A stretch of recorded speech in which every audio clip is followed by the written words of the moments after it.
आपण पाहताय महाधुरळा. हे आहे गोकुळचं श्रीखंड. अगदी जिभेवर रेंगाळणार. जिभेवरच नाही तर मनावरही रेंगाळणार. गोकुळ श्रीखंड, मनावर रेंगाळणार. नमस्कार, महाधुरळा यूट्यूब चॅनलमध्ये मी गुरु बाळमाळे आपल्या सर्वांचं मनापासून स्वागत करतोय. सध्या कोल्हापूर महापालिकेची रणधुमाळी सुरू झालेली आहे.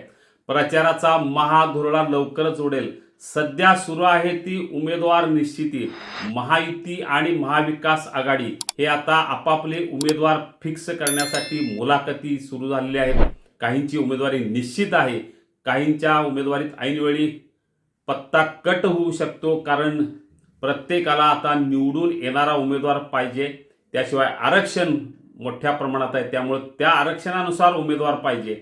या सगळ्या पार्श्वभूमीवर आपण कोल्हापूर शहरातील जे 20 प्रभाग आहेत त्या 20 प्रभागात महायुतीचा उमेदवार कोण असू शकेल, महाविकास आघाडीचा उमेदवार कोण असू शकेल, कोणाला 100% उमेदवारी मिळणार, कोणाची उमेदवारी कट होण्याची शक्यता आहे, या संदर्भात चर्चा करूया. आज सुरुवात करूया प्रभाग क्रमांक 8. हा अंदाज आहे, यांना उमेदवारी मिळण्याची शक्यता आहे. त्यामुळं ऐनवेळी, कारण निवडणूक अशी असते की कोणत्याही क्षणी राजकारण बदलू शकतं, त्यामुळं आज जरी महाधुरळावर हा अंदाज व्यक्त केला जात असला तरी यामध्ये काही प्रमाणात बदल होऊ शकतो. पण हा प्राथमिक अंदाज आहे. याच अंदाजानुसार आज प्रभाग क्रमांक 8 मध्ये कोणाला संधी मिळणार याचा विचार करूया. यामध्ये पहिल्यांदा आपण बघूया महायुती. महायुतीमध्ये जवळजवळ 4 उमेदवार जवळजवळ निश्चित आहेत. त्यात किरकोळ बदल होण्याची शक्यता आहे. त्यामध्ये शिवतेज खराडे, ज्यांनी नुकतंच शिंदे सेनेत प्रवेश केला होता, माजी महापौर सई खराडे यांचे सुपुत्र शिवतेज खराडे यांची उमेदवारी नक्की आहे शिवसेनेच्या वतीनं. दुसरी उमेदवारी आहे अनुराधा खेडकर, ज्या माजी नगरसेविका आहेत, तात्या खेडकरांच्या सूनबाई आहेत. त्यांचीही उमेदवारी ही शिवसेनेच्या वतीनं निश्चित मानली जाते. आणि तिसरी उमेदवारी आहे शिवानी संजय पाटील, जी भाजपच्या वतीनं ही उमेदवारी सुद्धा जवळजवळ नक्की मानली जाते.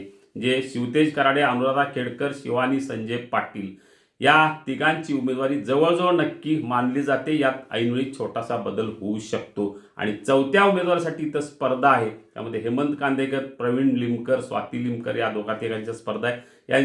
यापेक्षा आणखी काही जण स्पर्धेत आहेत. त्यामुळे तिथं कुणाला उमेदवारी मिळणार याची उत्सुकता निश्चितपणे आहे.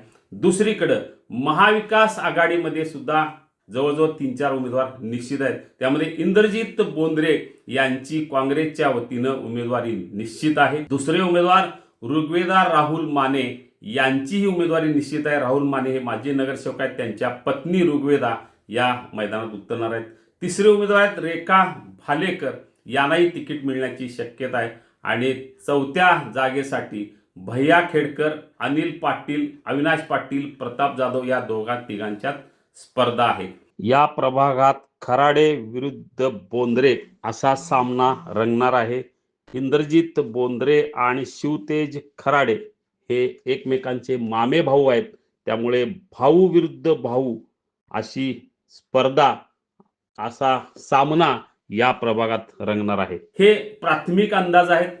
यामध्ये बदल होऊ शकतो. ऐनवेळी एखादा नाराज इकडं तिकडे येऊ शकतो, कारण प्रत्येकाला ताकदीचा उमेदवार पाहिजे. काही ठिकाणी उमेदवारी न मिळाल्यास महाविकास आघाडीतून महायुतीतून महाविकास आघाडीत काही जण येऊ शकतात.